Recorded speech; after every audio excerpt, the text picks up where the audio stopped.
Assalamualaikum warahmatullahi wabarakatuh. Shalom, Om Swastiastu, Namo Buddhaya, Salam Kebajikan. Di sini saya Rafael Rizorus, mahasiswa pendidikan matematika FKIP Untirta, akan sedikitnya menjelaskan atau menjelaskanlah tentang materi yang ada di teori bilangan, yaitu pengkongruenan linear. Kita mulai dari definisinya. Nah, kalau kita cari tahu apa arti pengkongruenan. Pengkongruenan itu adalah kalimat terbuka yang menggunakan relasi kekongruenan. Nah, jika suatu pengkongruenan itu memiliki pangkat tertinggi variabelnya itu hanya yang paling tinggi itu 1, itu bisa disebut pengkongruenan linear. Jadi, pengkongruenan linear itu apa sih? Pengkongruenan linear adalah konsep dari teori bilangan yang merujuk pada kalimat terbuka yang menggunakan relasi kongruenan dengan variabel berpangkat tertingginya 1. Nah, perkongruenan linear ini bisa dinyatakan dalam bentuk umumnya sebagai AX kongruen B modulo M dengan A tidak sama dengan 0, modulonya itu 0. Jika C memenuhi pengkongruenan linear AX kongruen B modulo M, maka AC kongruen B modulo M, dan setiap bilangan bulat dari C minus 2, C dikurang M, atau C ditambah M, dan C ditambah 2M, dan seterusnya, itu akan memenuhi pengkongruenan tersebut. Di sini ada 3 teorema dalam pengkongruenan linear. Yang pertama, teorema 5.12, yang dimana jika FEB AM tidak habis membagi B, maka pengkongruenan linear AX kongruen B modulo M tidak memiliki solusi. Teorema yang kedua itu adalah teorema 5.13, yang dimana jika FEB A, M itu sama dengan 1, maka pengkongruenan linear AX kongruen B modulo M itu memiliki tepat satu solusi. Dan yang terakhir, teorema 5.14 itu jika FEB A, M sama dengan D dan D habis membagi B, maka pengkongruenan linear AX kongruen B modulo M memiliki tepat D solusi.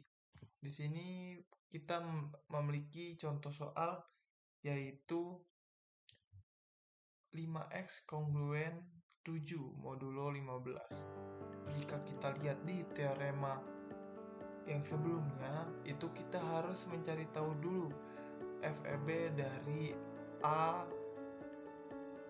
M. Maka bisa kita lihat di sini jika 5X kongruen 7 modulo 15, kita bisa melihat bahwa A-nya itu adalah 5, B-nya itu adalah 7, dan M-nya itu adalah 15. Maka kita harus mencari tahu dulu FEB dari AM.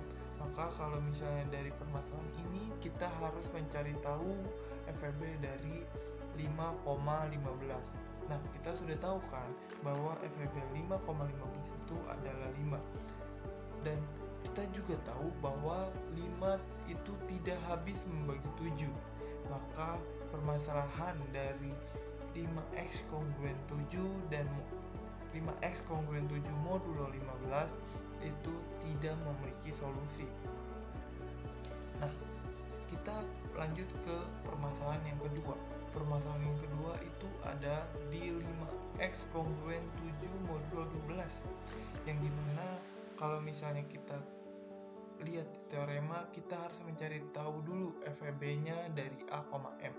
Kalau kita lihat dari permasalahan ini, kita bisa melihat bahwa A-nya itu ada di 5, B-nya itu di 7, dan 12 sebagai M-nya. Maka kita harus mencari dulu FEB dari 5,12, yang dimana itu sama dengan 1. Maka 1 itu tidak habis membagi 7. Di sini ada sedikit typo ya teman-teman, harusnya 1 habis membagi 7. Nah, di situ bisa kita lihat bahwa eh, dari teorema 5.13 yang dimana jika FWB-nya sama dengan 1, maka permasalahan tersebut memiliki satu solusi. Benar, kalau misalnya kita cari solusi tersebut dengan mencari 5x kongruen 7 modulo 12, itu ada satu solusi. Makanya kita cari solusi itu apa sih gitu. Nah, kita bisa menggunakan 5x kongruen 7 modulo 12. Nah, dimana 7 ini kan tidak habis dibagi sama 5, maka kita harus mencari yang dimana B-nya ini habis dibagi 5. Dengan cara apa sih? Dengan cara di sini ya teman-teman. B-nya ditambah M dan dikali 1 dan seterusnya. Nah, kalau misalnya kita hitung 7 ditambah 12 itu kan tidak habis dibagi 5, dan 7 ditambah 12 dikali 2 itu tidak juga habis dibagi 5. Nah, kalau misalnya kita lihat 7 ditambah 12 dikali 3 itu habis dibagi 5.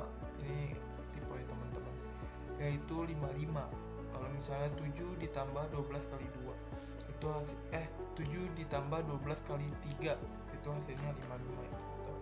Maka bisa kita lihat bahwa solusi tersebut itu adalah 15. Sekian mungkin dari saya, kurang lebihnya mohon maaf. Kalau misalnya teman-teman ada masukan atau kritik, boleh disampaikan ya teman-teman di kolom komentar. Kurang lebihnya mohon maaf. Wassalamualaikum warahmatullahi wabarakatuh.